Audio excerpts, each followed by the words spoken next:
You're listening to Real Folk with me, Jo Burke. Hello and welcome to Real Folk, Mel Larsen. Mel is an international coach and consultant. And I know there are lots of people that go, what does that mean even? So we can discuss that. But the reason, dear listener, I thought it would be opportune is it's the start of a new year. It's 2025. And I don't know what your goals are or your plans for personal, career, whatever.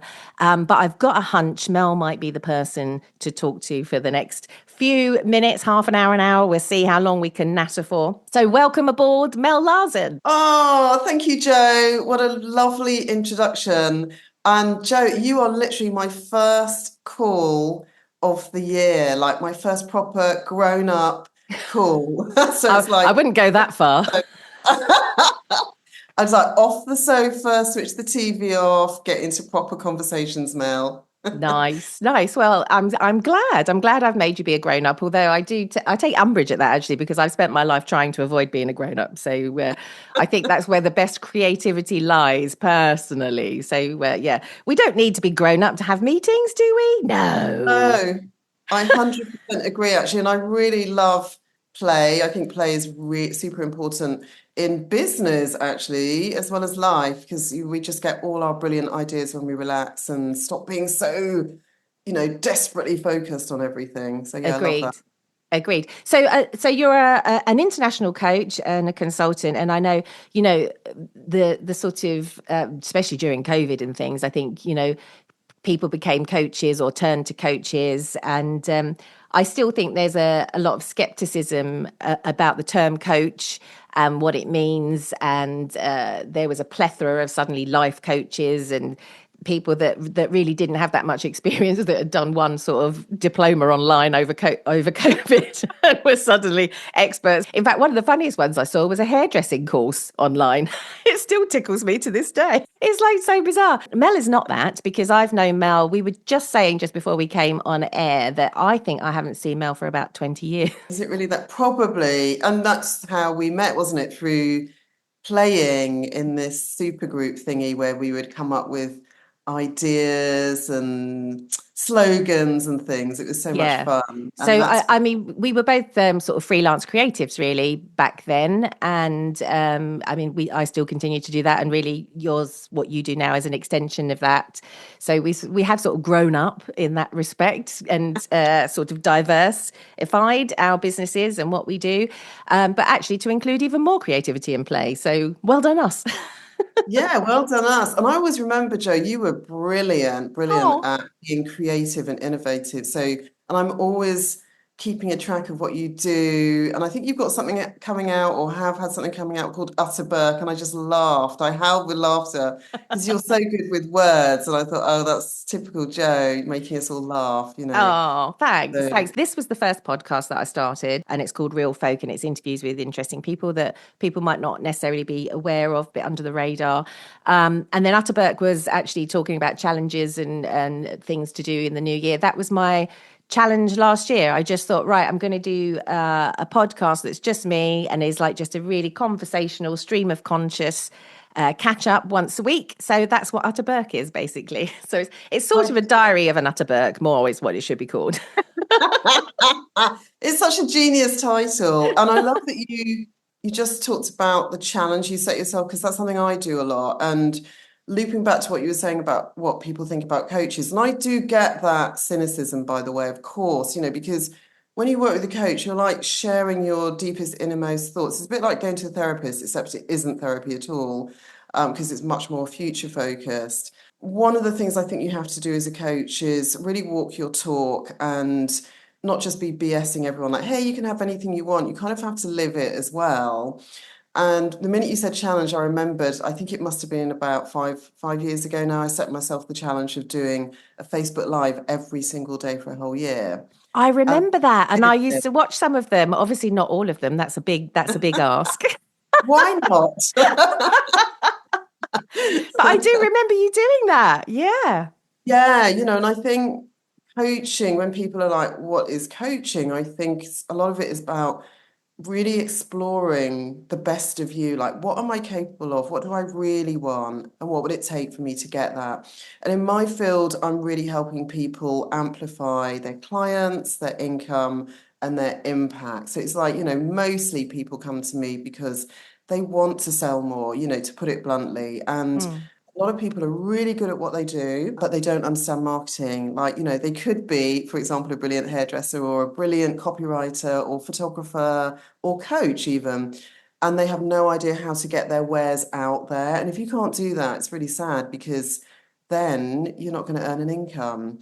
So, that's the challenge that I help walk people through. And along the way, they very often have to discover things about themselves and overcome things and challenge themselves.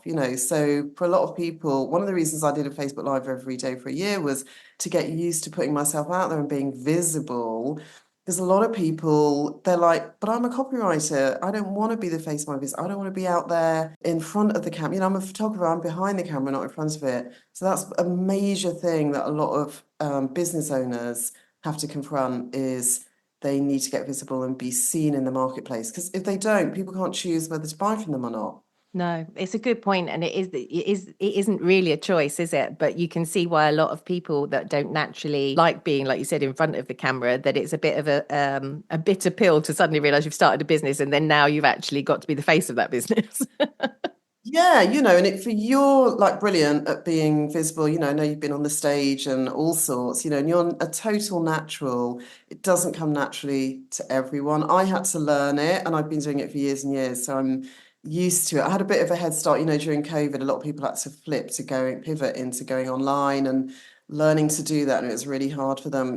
I had done that before for many years, like speaking on stages and went through that journey of getting used to it. And the Facebook Live every day was to get used to doing it much more frequently online. So I've got used to it now. I still get those little palpitations, but it's getting better. Yeah, but I think that's natural as well. I think when you lose those palpitations, you lose your spark and a bit of your edge, really, because I think as soon as it becomes sort of blasé and you're not, I think the thing that I always think people mix up is that fear and excitement are the same sorts of emotions. They give you the same buzz, but one you take as a buzz and the other one you take as like a massive foreboding and that you're going to die and everyone's going to hate you or whatever.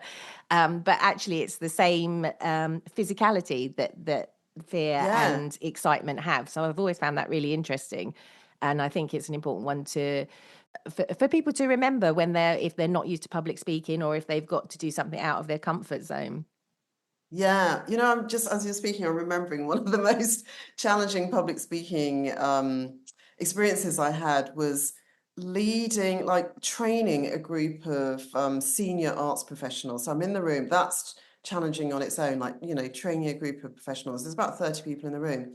But I was also due to go and work in Poland and Greece for the British Council to do some training over there. So they came to this training and filmed me while I was training people. So it was like this double whammy of like, I've got to look good for the camera, focus on training these people. And when I saw the film, it was great actually. But one thing I noticed was I started plucking my eyebrows after that film because my eyebrows were so bushy and huge. I was like, oh my goodness, why has nobody told me I have these giant But eyebrows? that's the trend now, Mel. You were just ahead of the curve. Everyone's got all the poor youngsters that you see, and again, I can't understand why people do it to themselves, but they have those massive like slugs basically on their faces. I know. So It's you it's were just ahead of getting the extreme. game. I was.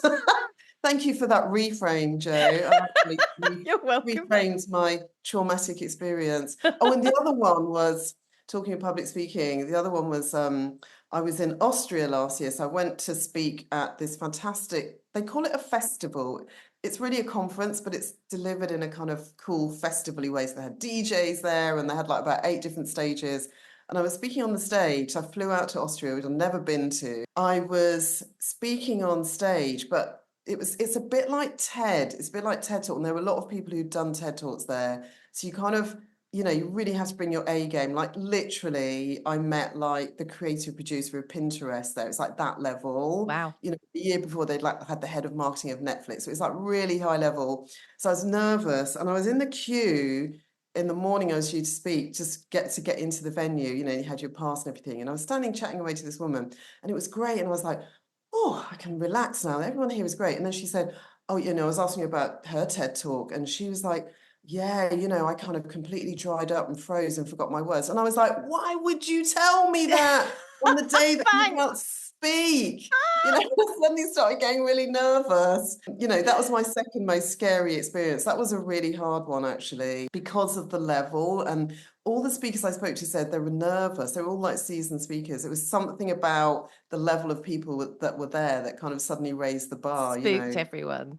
Oh my goodness. And I thought my heart was going to leap out of my chest just before I went on stage. But it But in did a go way, really that is a nice story to relate, because I think the other thing that people mistakenly think is that you don't get nonplussed ever, just because you've been doing something for X amount of time or are skilled in it. And I think the thing is, we all do at some level, if not every level, have imposter syndrome. It creeps up and nips you on the arse just about before you're about to do something. Yeah, Or it like you does. say, you're in a room and you're like, I don't belong in this room. Why have I been allowed here? They're going to find out. They're going to chuck me out. Oh, that's such a good way of putting it. I don't belong in this room, because that is a big thing that I coach people on. I'm not a public speaking coach, although I have coached people successfully to speak in public because it comes up as part of marketing.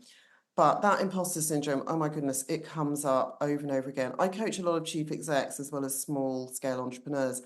And if you saw these people in public, you would never for a minute dream that they ever had imposter syndrome. So just as you've said, it happens to everyone, even like the top people who are super experienced, because I think it's just inbuilt as a human. And if you don't have it, you're probably a psychopath anyway. Oh, well, that's made me feel better. Thanks, Mel. That's good. So there we go, everyone. We all feel much better now. We love Mel. So let's just go back a little bit and find out sort of what your childhood was like and your background and how you sort of came to be where you are today. What made you, basically, Mel? Oh my goodness, that's such a huge question. I know. Where So do I start at the beginning. start? You don't have to go. I mean, we've only got roughly an hour. What were your school days like? Were your Hmm. parents in an industry that helped you towards this sort of Oh, creativity that's or such a not? good question. So I'll just share what pops into my head because Yes. obviously this entire autobiography just flashed into my brain. So I'll give you the edited highlights. So I am the child of parents who were in the Royal Air Force. So my parents met while they were in the Air Force. And so a significant part of my childhood, they were doing that work. And it meant that we moved around a lot. So I think that contributed to me being a consultant as well as a coach. I'm a consultant, which means, in brief, I'm dropping into different businesses, checking out what their marketing problems are and helping them solve them. And being the child, anyone I've met who's who's a forces child, Army, Air Force, etc., which is hilarious, by the way, because I'm a pacifist. I was going to say, because it's on the tip of my tongue to ask, I didn't want to interrupt your flow, but seeing as we've sort of stopped a bit. So what did they do? Were they both pilot? In my head, they were both ace pilots or something, Oh, that would be exciting. No, they were in admin. Oh, right. Okay. Just, So, even the army and the air force need admin. Everybody needs admin. Exactly. And I think, they come from working class backgrounds and it's just like a lot of people go into that because it's a great job, on one level. The kind of, war part of it is not great. Depending on No. your politics, I really prefer that we didn't have war. And I'm speaking as someone who, what's the word? Sidetracking into different topics here, but I am someone who founded a peace festival and ran it for several years. So I'm all about peace. But, I understand that they made the choices they made in the time that they were in and from the backgrounds they were in.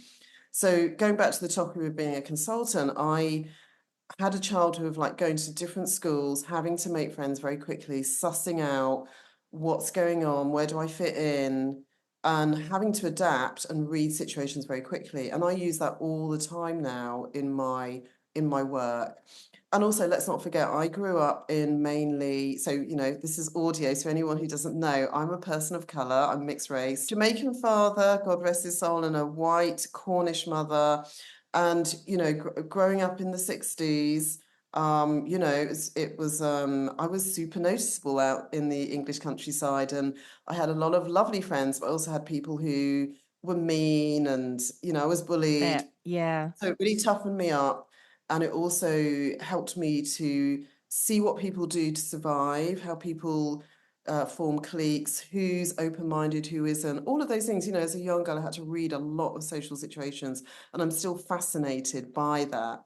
So that's a big thing that influenced me. And then the other thing that's popping into my mind is my mum is an amazing, amazing woman. She's turning 80 today, by the way. Oh, happy. What's your mum's name? Kathy. Kathy, happy birthday to you. Happy birthday to you. Happy birthday, Kathy. What's the surname? Hoskins. Hoskins. Happy birthday to you. 80. Wow. Yay. Oh, amazing. Oh, I definitely have to ask her to listen to this podcast. So the reason I'm mentioning her is she is such a warrior. She has warrior, not warrior. She has something like a third Dan belt in Aikido. And What's Aikido? Because to me, that sounds like someone that goes to IKEA a lot. And I could possibly have a black belt in that, if I'm Oh honest. my goodness. So what is this sport? What is it? This martial art? Various. I have to tell her that. I don't really know what it is, but it's a form of martial art, yes. And you work the key bit is energy. So it's about working with energy. So I went to see my mum get one of, I think it was her black belt, and she had to fight off four men, Wow. kind of, I it's love the like, cut of her jib. yeah, her jib is very well cut. Think of Neo fighting off Agent Smith in the Oh Matrix. my God, I've got that in my head now. This amazing Yeah, woman. Crikey. That's it. she And is. also going back to because it's a very diverse background, obviously, Cornish and Yeah. Jamaican. What accent did you have growing up? Which did you go for, or did you just go toe the line and try and not have an accent? That's a really interesting question. So I have lots of different accents actually, and I live in London now, so I've become a bit. I don't even, how you can't tell what your own accent is, but Yes. I do know that I have no idea what my accent was when I was growing up. It's probably quite Englishy because I remember my friends saying, "Your dad mumbles," and I would be like, "No, he doesn't." But looking back, it's his Jamaican accent. He didn't have a strong Jamaican accent, I would say. So I didn't even notice it. I literally didn't even notice my parents had different colours until people started pointing it out. But you don't, do you? This is the whole Yeah, point. It's a completely ridiculous statement, and we're all exactly the bloody same underneath whatever skin we've happened to be born in. So it's ridiculous. exactly. You kind of, I mean, obviously I knew they had different skin colours, but I didn't attach any significance to it. It was just like, someone's got blue eyes, someone's got brown eyes. You don't Yeah. kind of start trying to create a movement to get rid of all the people with blue eyes, No. although unfortunately some people think that's a worthwhile way to live. Completely bizarre activity to my mind. But one thing I did notice was I moved to Cambridge when I was about 18, I think. And at the time, Cambridge seemed like this bustling metropolis. I go back now and I'm like, it's like this little sleepy village, having lived in London. And I listened to a recording of me speaking then, many years later, and I sound so flipping posh. I was like, my name is Melanie, and I used to speak like that. So I'm a bit of a chameleon, again, being the forces child, moving Yeah. around, you kind of adapt. But I've been in London now for over 30 years. So I don't know if I have a London accent, but people often think I am a Londoner. So I've got a mixture. But going back to my mum, the reason I brought her up was she always used to say to me, "What do you think?" And it's recently I've realized, wow, she really trained me to be a consultant, like to really trust my own opinion. So, I have this strong view on life, but I'm also very open and flexible because I had to go to lots of different environments. And that is a brilliant gift to a child. It's a hard gift to a Yes, new it place. doesn't feel like a gift at the time, I'm sure. No, and you miss parts of the curriculum, so there's like gaps in my knowledge that other people are like really good at geography and maths, and I'm really crap at them. But I was there for the whole of school in one school, and I'm still crap at those things, so don't worry about it. But it's partly to do, I think teachers are amazing, but there are certain subjects I have to say the teachers weren't the right teachers for me. There were just some teachers who made things really magical and they were really standout, like my English teacher. I can still remember her name, Yeah, right? me Mrs. say Clark. same. Yeah. Oh, Mrs. Clark just gave me a love of literature and she saw me and she encouraged me. And if I, again, I'm going to keep looping it back to coaching, my passion. All some people need is for someone to believe in them and Yep. cheerlead them.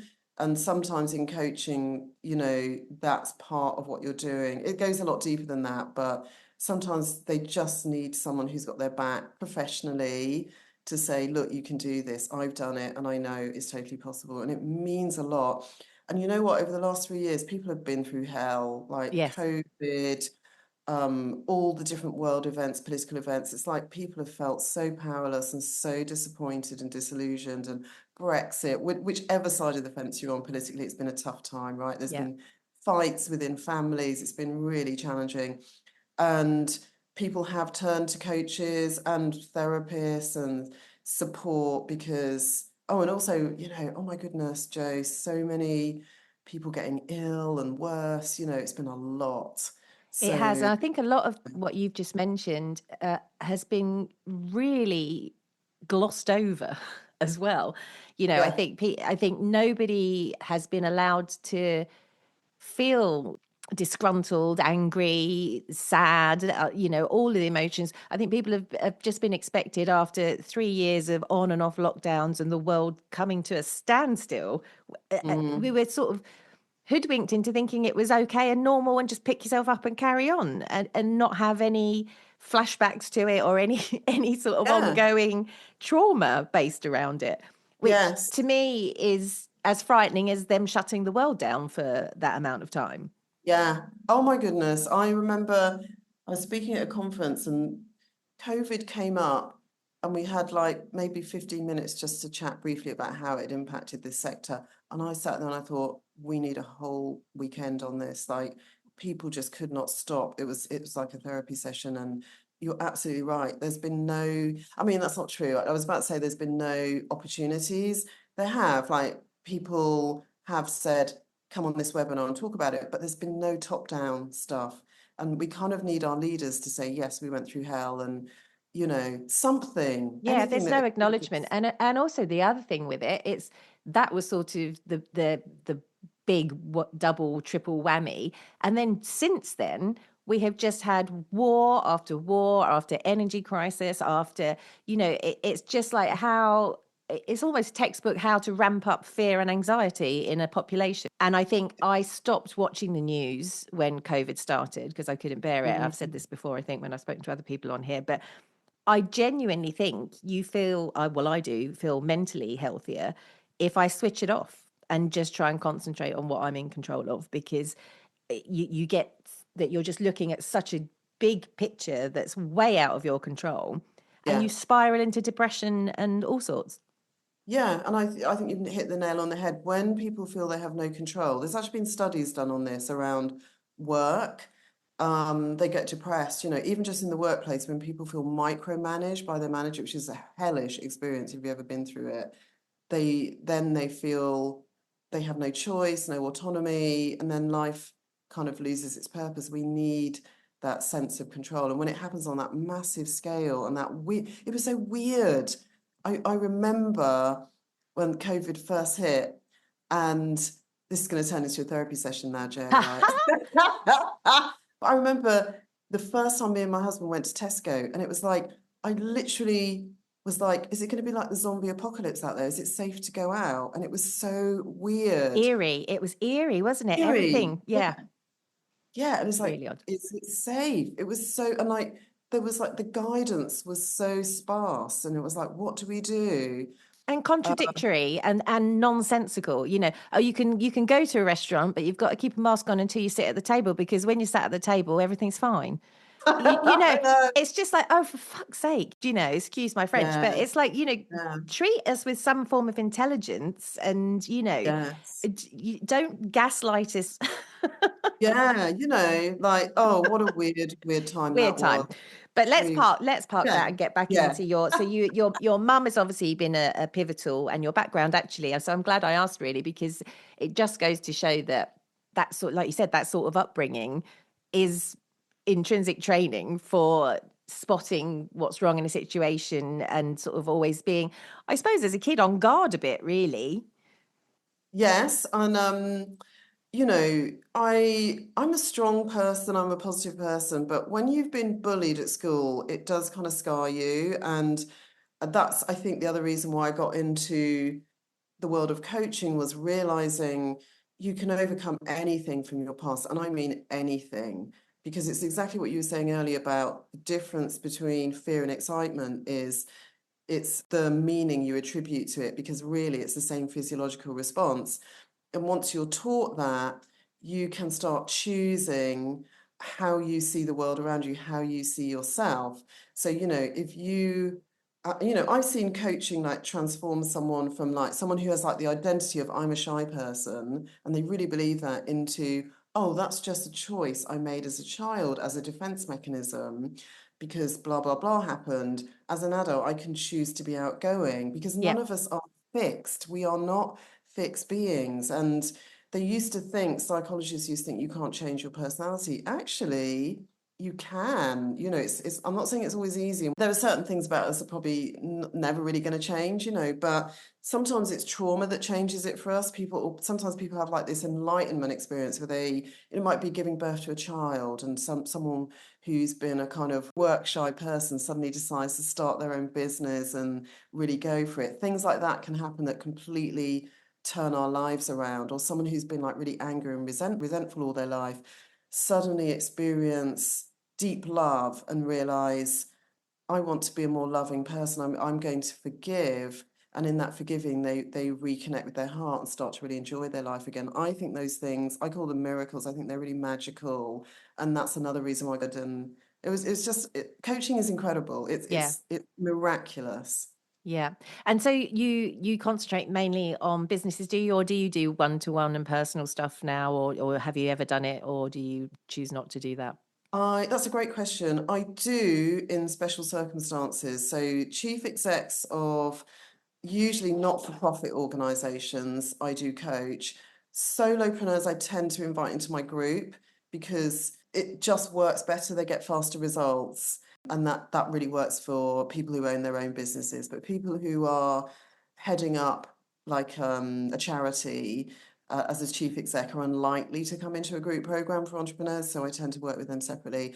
But it's on a highly selective basis. So most people who are working with me are in a group. I've got a team of 6 coaches, so they're allocated a coach, but they also still have sessions with me one-on-one within that group program. And what is your To get them. actual business called? Your It's called Dream Project Coach. So because business is all about projects, I've got a project to get my business to first 50,000, first 6 figures, first 7 figures, whatever it is. First 50p for some people. And listen, Joe, I have got people who, one of my clients, I'm allowed to share her age because she talked about it publicly. She's my oldest client, is 82, based in America. She is brilliant, brilliant facilitator, therapist, spiritual person. And she got her first client through doing a program with me. And I was just so pleased for her. And I spoke to her the other day and she's doing really well. She's still bringing in clients. She said to me at the beginning of the program, can you help me get clients? And I said, well, I can definitely help you get your first client, So at 82, so, and never too late. it's never too late. And, as we age, a lot of my clients are kind of women age 40 plus. Life batters us, and we can become very resigned and cynical about what are we capable of in life. So, again, that's one of the things we work with people is, look, it doesn't matter what your age is. As long as you have breath in your body, you can get out there and try new things and keep going and make things happen. It's really, really powerful when you have someone reminding you of that. Yeah, I think what you said is really important. Is it's that having that someone that's got your back and believes in you, and then it's also about accountability, isn't it? Then as well, it's like setting those goals or whatever it is that you want, and then having someone else that's going to go, you said you were going to do that, or you don't seem to have done this in the nicest Yeah. way. Yeah, really. And sometimes in a kind of politely challenging way. We all need that because we all have that part of us that would just really love to veg out and have, the classic comfort zone. And getting into the growth zone doesn't always feel comfortable, doesn't always feel safe, it doesn't always feel desirable. And we lie to ourselves. We all, even myself, after years and years of training, we tell ourselves, I don't really want that. Or my favorite one for me is when I feel challenged and confronted, I'll say, oh, I'm bored. I don't want to do that anymore. But that's a very powerful part of my brain trying to keep me safe. Yep. And sometimes you have to go into that zone that does not feel comfortable at all. Yeah. And it's quite incredible who you are and what you gain on the other side of that It's zone. so true. It's so true. And it's that thing, isn't it? Nothing exciting ever happened in your comfort zone. So, if you want some excitement and something new and a new burst of energy and a new outlook, you there's no choice. You have to make yourself uncomfortable. You just have to. There's no way around it. And it's obviously challenging, and it's not everyone that, a lot of people sit on their sofa and think, oh, I could have done this, or I wished I'd done that. That involves more than just thinking and wishing. Anyone that's changed their life, they haven't just written themselves a blank check for £1 million and stuck it on the desk hoping that that's going to come true as a real thing without any, while still eating your Pringles on the sofa watching Netflix. Well, 100%. And by the way, writing on the blank check is a good step one. But as you said, it's not the only step. You've got to take action. But I love vision boarding, so I do love that kind of thing. That Actually, let step me stop alone. you there, Mel, because we're about to run out of the 40 minutes. I, Yeah. I don't have I should have, and it's me. I've just realized during this conversation that I should have invested in my business by having a Zoom that could let me do more than 40 minutes at a time. I haven't. So although I preach all the stuff, people, I'm just human. I'm just a human. So what Mel and I are going to do is a short commercial break, which doesn't involve any commercials because I am an independent broadcaster. So what we do is, and we'll just log back in on the same link that I sent you. So just give it 5 minutes. If you need a short toilet break, Mel, now's your chance. Or if you want to make a cup of tea, now's your chance. So I'll see you and hear you, listeners, in 5. I love that, Jo. Thank you. Hello, welcome back, young Melanie. How are you? Oh, I love that you call me young Melanie, especially I turned 60 last year, so I'm loving that. No way. Honestly, Yes, people, have a look at Mel's photo. I mean, seriously, what's her secret? Who knows? Maybe it's those Cornwall stroke Jamaican jeans. I think so. It's also, I think it's that portrait I keep in my attic. That's right. Yes, yes. Very good. Very good. My top tip is bone broth. Do you really drink that? Yeah, I've started drinking it and everyone keeps saying, oh, you look really well. Nice. Yes, I I've seen love that. I it. used to see that for sale at Blackheath Farmers Market. Used to sell bone broth, and Yeah, yes, that's a really tip then, good. everyone. The bone broth. I'm telling you, she looks great on it. Get it down your neck, toot sweet. Thank you. So we were just talking about before we were rudely interrupted by my inability to pay for professional standard Zoom. We were talking about comfort zones and things. You mentioned at the top of this that you did a festival. I think it's 3 festivals that you instigated. So I Correct. I was thinking perhaps you could tell us about those and how you even thought to do or did the first one and what they were. I think they were sort of community led ones. Am I right in saying that? Yes. Correct. All correct. So I can't remember when it was now, around 2002. Yeah, that was it. I was doing a leadership course. I'm a personal development course junkie. I love, as if you haven't guessed already, love developing myself, developing others. So I was doing this leadership course, and we were given our homework was to go out and create a future for between 20 to 200 people, a future that wouldn't happen if you didn't take action. So in other words, go out and lead. Don't just learn the theory here, go out and do it and learn as you're leading. What an interesting invitation, right? So Huge. I huge, and also incredibly vague. What the hell does that mean? Yeah. as well as all the other passions I've talked about in this interview, I love art. I'm a keen painter. You know, that's another big part of my life. I have 2 fine art degrees. So I wanted to do initially a kind of art happening. I shared my idea with my husband. And I was like, let's get a group of people in a room and everyone chants the word love for an hour and we'll see what happens. Like, you know, happening. He said, that's a terrible idea. It's really weird. And I still think it's an I'm with your interesting idea. husband. As you were saying it, I was like, Yeah, no, not for me. I would opt out of that. it would be a bit odd, wouldn't it? So I took his advice because part of the coaching on the program was consult, like taking information from others and be open to it, which was hard for me at that time, even as a consultant. I was kind of like, you know, you have this idea and you make it happen. And it was like, take in other people's ideas, be open to their guidance. So, which can feel, a lot of people struggle with this in leadership, by the way, like with their teams. It's something that really trips people up in business. It's like when they have to delegate and they want to hold on to everything really tightly. I went out and I spoke to different people and said, what do you think we need here in Streatham in South London? And, you know, I knew I had some idea of a kind of gathering. And to cut a very long story short, after talking to lots of people, it became a festival, which we called the Streatham Festival.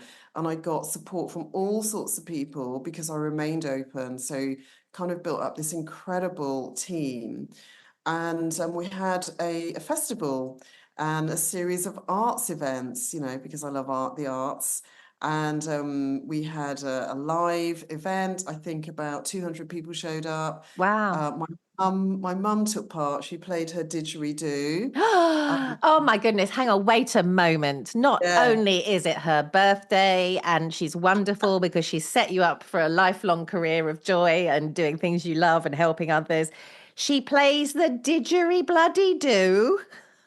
she does, and she plays it well. And I mean, she's amazing, Jo. Like she's a yoga teacher, and she went to India about 6 years ago to do some more yoga training. Like she just never stopped. She's a phenomenal human being. She really sounds Um, like it. I'd like to meet her. When can we have lunch?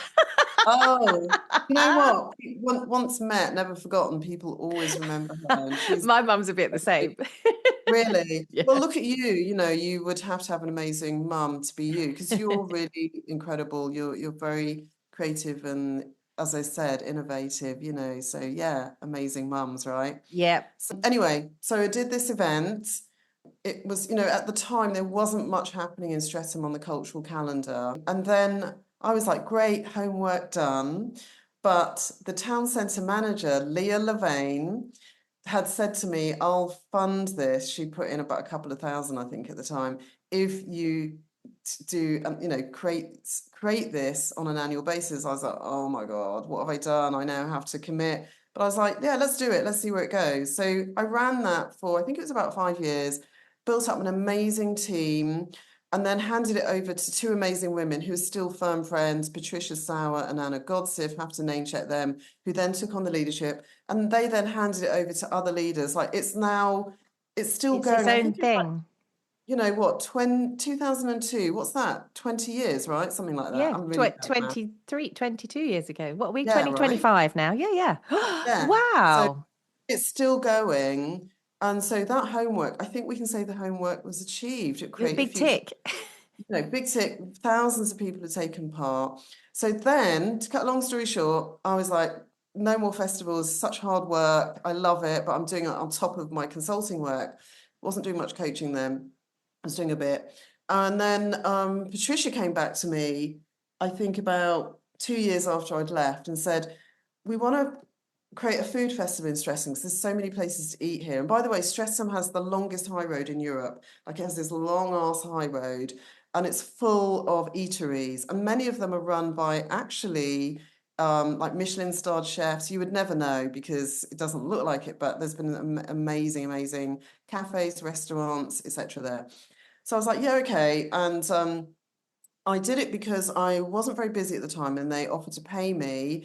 To be honest, Jo, by the time I'd finished that work on it, I might as well have volunteered because it was so much work setting Yeah. up and working with businesses. And anyway, we created a food festival and I ran that for a couple of years and then, you know, again, handed it over. It's still going.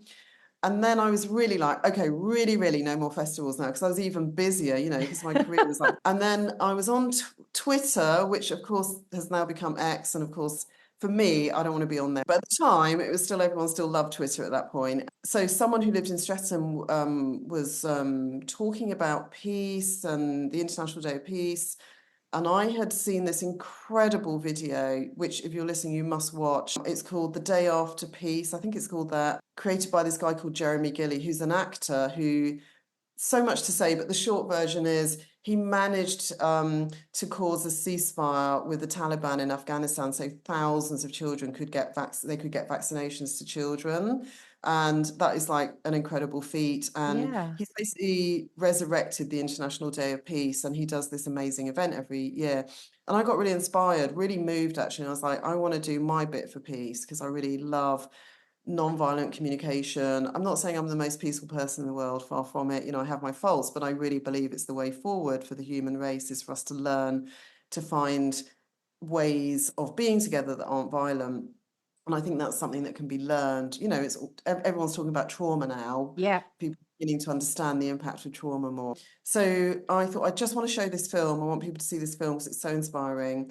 And I met this woman called Anna Nolan on Twitter, and she was like, "Yeah, I'll help you show the film." Didn't know her from Adam. We just got inspired, got together. And before you know it, Jo, I've created another flipping festival. A Own hat thing. trick for Mel Oh my Larsen. goodness! It was like, "Well, just show the film." And they were like, why not have a talk? Oh, let's have some music. Suddenly it becomes this festival. I can't remember how many years I ran it for. And then I handed it over to a woman, brilliant woman called Simi Solomon, who brought lots of different religious organizations together. She's done, you know, she had a session where we were commemorating, sadly, children that had lost their lives in gang wars.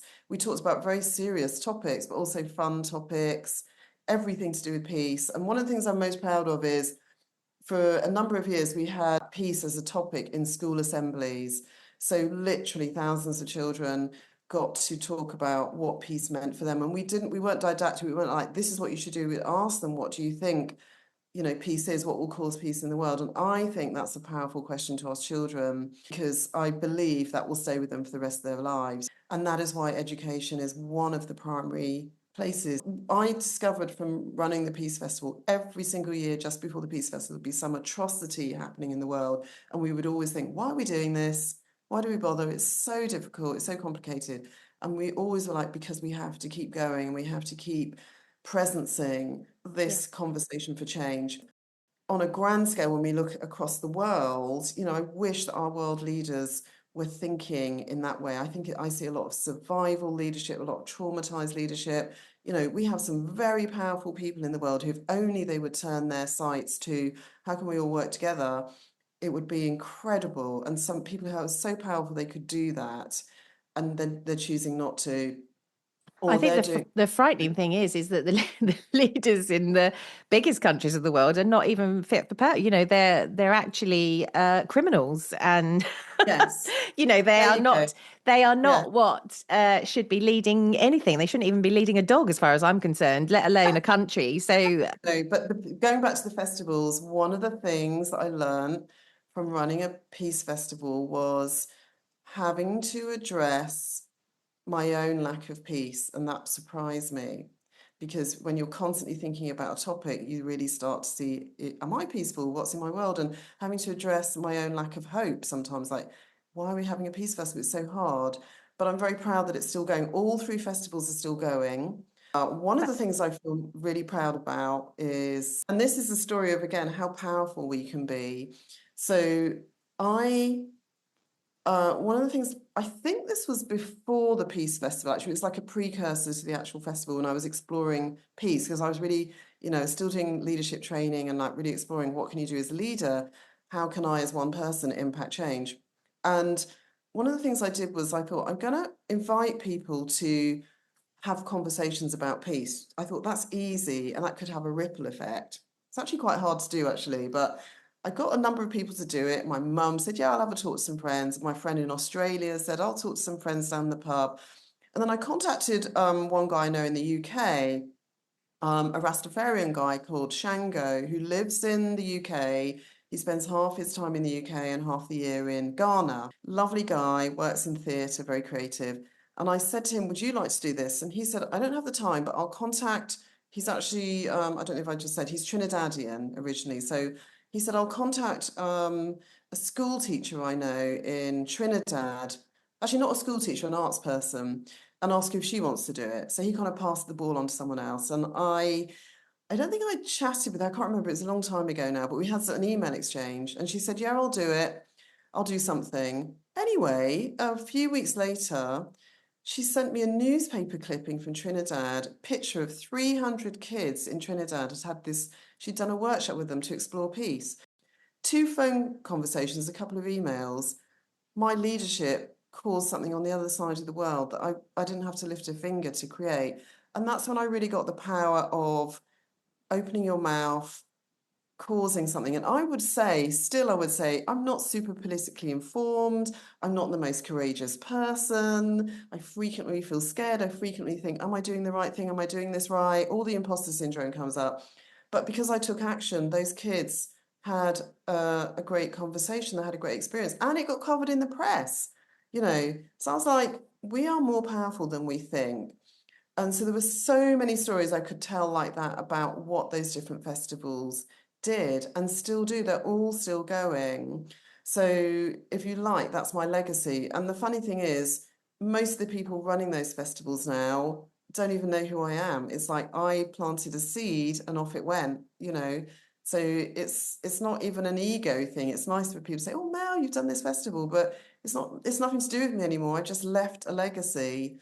That's And get amazing. really excited about that. Thank you. No, it truly is. And so what do they, each of those festivals have a name?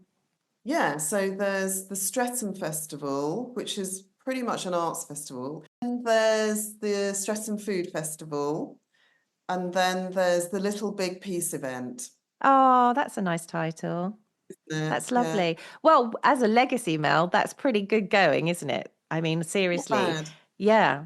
Yeah. From Yeah, someone not that when you did the first one, you're like, no, no, no, this is very much hard work and I won't be doing that again, to a hat trick of festivals.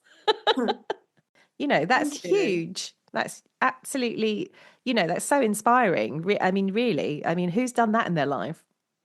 Well, thank you. And I have to say, Jo, I really receive your acknowledgement. Thank you. And there is no way I could have ever done that on my own. It was all done with the most amazing voluntary teams of people who gave so much. And again, you were saying you don't read the news. I avoid it as well. I might glance occasionally, but when you look at the news, you feel like nothing good is happening a lot of the time. But actually, what I learned from those festivals is there are people in all over the world giving their free time out of the goodness of their own heart to cause good in the world, like millions of people, and it just doesn't get covered. So we get this skewed version Yeah. of what's happening in the world. But there are so many good people there. I do think that's the thing in life, that if you can make that first, even if it's really tentative and hard for you, out of your comfort zone, brave step, it will snowball into lots of other steps that will be so much easier.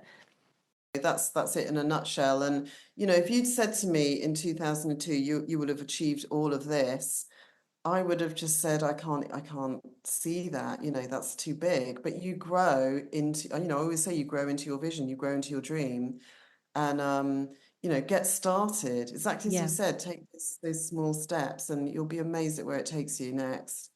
And just before we finish our chat off, I think is a really good opportunity now to talk about your new year. You do this every year, I believe, called Future Seed, which Yes. I don't know, our listeners might be interested in still doing. I think there's still spaces this Friday that you do it. Correct. This Friday, the 10th of January, it's called Future Seed. And it's called Future Seed for all the reasons you just so beautifully described. You have that seed of an idea and you nurture it and then it grows. So, January is a brilliant time to envisage your year, set your goals. We all know that. And it's really powerful when you're guided to do that. It's good to sit there and do it on your own, but when you're in a community that's all going for it and you've got people inspiring you, you think bigger, you feel better about it, and all of those things are really important for you fulfilling on your dreams. So Future Seed is a one-day online event. And there's me and some of my team members leading workshops. So we help you to review your last year and let go of it, but also look at your wins. We help you then to explore, what am I going to do next? What might I do next in my business and projects? If you don't have to have a business, it might be you might be an entrepreneur, you might have a department as an employee, and projects that you run. I take people through a guided visualization, which is very, very powerful. So you really get into the feelings and the vibe of what you want. Then you create your vision board, which is basically a collage. And then we bring in lots of guest speakers who take you through all sorts of different themes. Like the theme for this year, overall theme, is power, because as I was saying initially in this interview, of people have been feeling disempowered for the last few years. So we thought, let's knock that on the head. Let's get empowered. Remember our power. So I've got a master coach coming in called Tanya, who's just like this incredible coach, going to be talking about being get ready to be the boss of your own business again. I've got Jackie Muscat coming in. She's going to teach us about Facebook ads, which is something that people feel very disempowered around.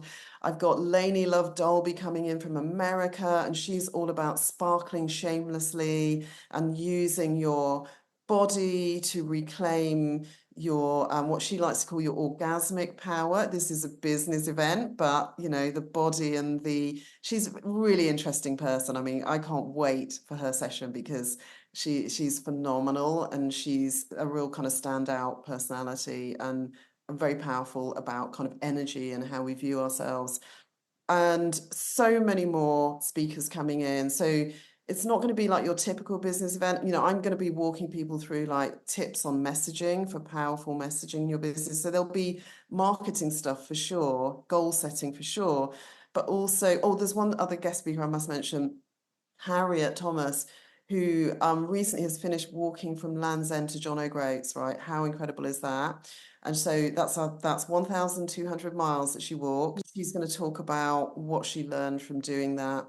So, I'm assuming commitment and determination will be in there somewhere. Yeah, which corn So, plasters to buy.